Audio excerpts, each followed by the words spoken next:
नमस्कार दर्शक बंधु आपण मानक ज्योति क्रिएटिव ऑफिशियल अनेक अनेक दर्शक बंधु आज ये वीडियो रे देखिबा ओलिउड इंडस्ट्री बा ओडिया इंडस्ट्री रे जो माने भी ए दुनिया को छाड़ी के चली जाइछंती सेमानकु आमे छोट बळो देखि देखि आसुथांतु किंतु आज सेमानकु देखिबा को पाउना हादे तेबे चलंतु आज रे वीडियो आरंभ करी। प्रथमे आमे देखिबा मिहिर दास महांती को तांको केबा न जाने छोट बळो आमे देखि देखि आसे किंतु से 2023 रे हम समस्त को छाड़ी आर पारी को चली जाइछंती। मिहिर दास जिबा परे तांकर सान पुओ अक्लांत तांको परे परे तांकर भी डेथ हो जाइछि। यह बहुत बड़ एक दुखर घटना। तापरे आसिले मीना केतन जहारंकर कि आपण माने खलनायक चरित्र रे आपण माने तांको बेस भल पाइबा देइछंती आउ से बाबूसन का सहित बहुत कॉमेडी वीडियो ऐड करछंती जोगुडा देखले हम मानको बहुत भल लागे किंतु से भी वर्तमान ए दुनिया रे ना। तापर हम सब बेले देखि आसितिले ओडिया फिल्म रे देबू बोस को किंतु देबू बोस को तांकर भी मध्य डेथ हो जाइछि आपण माने जानिथिबे जे कि खलनायक थिले से होउछंती रायमोहन आपण माने तांको निहाती जानिथिबे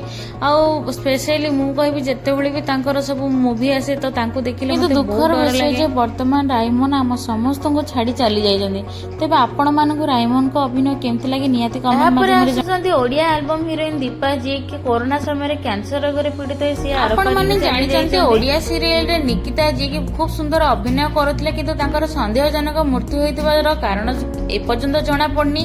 तेबे आपण माने तांको सीरियल रे केते मात्रा भल पाइबा देछन कमेंट माध्यम रे जणाइबे कि बहुत कम बयस रे दुनिया छाड़ी के चली जाइछंती आउ तांकर जते बेले मृत्यु होइतिला समस्त ओडिसावासी बहुत दुख करिथिले।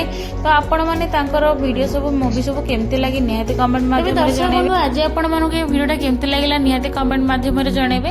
आ हां जदी आपण माने चैनल रे नुआ आछनी तो प्लीज चैनल को सब्सक्राइब कर देबे जा फळे कि मो जेउ कोनोसी भी नुआ नुआ वीडियो अपलोड करे तो आपण मानको पाखरे फर्स्ट नोटिफिकेशन पहुंची परिबो। तो रहूची देखा बहुत नेक्स्ट वीडियो रे। जय जगन्नाथ।